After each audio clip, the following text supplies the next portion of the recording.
J'habite à 300 mètres et j'avais entendu parler de cette maison avec beaucoup de bien. J'ai pris le choix de la faire venir ici. J'étais très inquiète, je dois bien dire, parce que ma mère est une femme très indépendante, qui vivait dans une très grande maison, toute seule.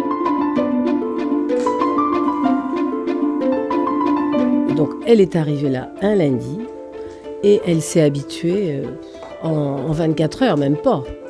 Moi, je suis enchantée de cette résidence, franchement. Ce projet-là est issu un petit peu d'une réflexion de mon expérience en gériatrie.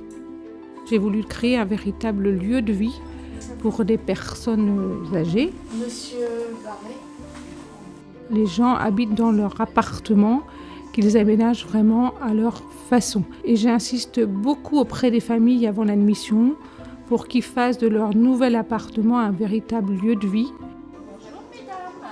Autrefois, je disais toujours, je n'irai jamais dans une maison de retraite. Mais ici, on ne peut pas dire que ce sera vraiment la maison de retraite. Hein. C'est une résidence. On avait décidé, nous-mêmes. Moyennant quoi, premier jour arrivé, on était tout de suite très bien. C'était chez nous. Ah oui. On a eu hier l'intervention, on a eu le plaisir d'avoir... La résidence de Diane, alors aujourd'hui, c'est 68 appartements qui sont répartis en 3 types d'appartements. Nous avons les T1 qui sont les studios, les T2 qui ont un salon séjour, une chambre, et les T3, il y a un salon et 2 chambres. On ne voulait pas non plus avoir une très très grosse structure. Ce qu'on souhaite avant tout, c'est faire une grande famille, en fait, que les gens se sentent très bien ensemble. Alors notre gageure à nous, c'est vraiment de travailler sur l'autonomie des personnes. Et les personnels soignants qui travaillent au jardin de Diane sont vraiment conditionnés par cet objectif-là. Qu'on apprécie la qualité humaine de toute l'équipe qui les entoure, également leur professionnalisme. Ils sont très très prévenants, il y a beaucoup de bienveillance. Le premier objectif, c'est de favoriser le lien social.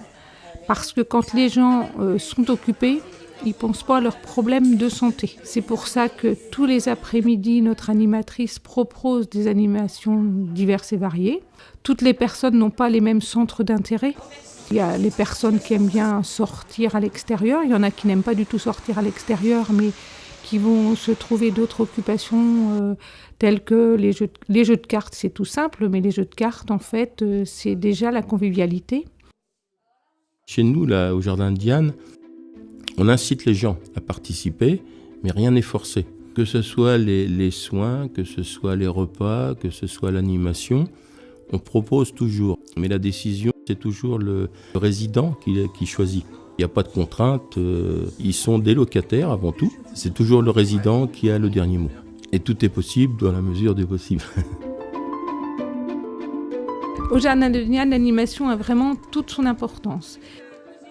Parce que lorsqu'on anime, les personnes âgées ne pensent plus à leurs petits mots. Et c'est vraiment une des meilleures façons de leur faire oublier un petit peu le vieillissement. On part du principe que toute personne est différente et qu'elles n'ont pas les mêmes centres d'intérêt. Donc c'est pourquoi nous proposons des activités créatives pour toutes les personnes qui étaient souvent manuelles auparavant. Là, pour Pâques, on va fabriquer des paniers à eux qu'on va ensuite donner aux enfants de la crèche. C'est créatif. Et après, il y aura la convivialité et l'échange avec les enfants. Nous proposons aussi des sorties. Les sorties, c'est vraiment l'ouverture vers l'extérieur, parce qu'à un moment donné, les personnes âgées comme nous ont envie d'aller voir ce qui se passe dehors et aussi de retrouver d'autres centres d'intérêt. Nous proposons aussi des ateliers esthétiques, parce que c'est important de prendre soin de soi lorsque l'on est âgé. L'image de soi, une fois que vous avez un petit rouge à lèvres, une fois que vous avez du vernis à ongles, les gens ont l'impression d'avoir rajeuni. Nous nous intéressons aussi à l'activité physique, parce que lorsque les gens sont bien dans leur tête, c'est parce qu'ils ont une activité physique qui permet un petit peu de relâcher, de soulager les tensions. Il faut absolument que ce soit voulu par elles, que ce soit une volonté. Il n'y a que dans ces conditions-là que l'animation réussit. On a la sécurité. 7 jours sur 7, si on a un problème, bon, bien, ils sont là. On est bien entourés, quoi. La sécurité, c'est primordial, puisque c'est pour ces raisons-là souvent que les personnes entrent au jardin de Diane. Alors, la sécurité, c'est d'abord un personnel encadrant 24 heures sur 24, 7 jours sur 7. Les personnes âgées sont toutes dotées d'une téléalarme qui est reliée au téléphone des personnels. Donc, il faut être absolument là, 24/24, à leur disposition. Ce qui permet de maintenir le plus longtemps possible les personnes au jardin de Diane, c'est d'avoir autour de nous des personnes du domaine médical, paramédical et hospitalier qui viennent un petit peu renforcer nos actions et qui permettent d'intervenir en cas de problème rapidement. Nous sommes rentrés dans une démarche de certification il y a maintenant 8 ans. C'est se remettre en cause sans arrêt sur nos façons de faire. C'est quand même très encadrant, mais ça nous permet quand même toujours de nous surpasser. On a tous les services possibles, on a des personnes qui sont attentives, on a la chance d'avoir nos enfants pas très loin, donc on les voit très souvent, on est heureux.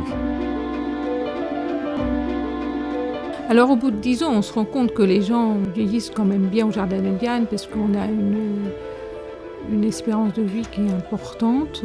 Les familles le plus souvent sont contentes de la collaboration qu'on a avec elles et puis de la façon dont leurs familles sont prises en charge.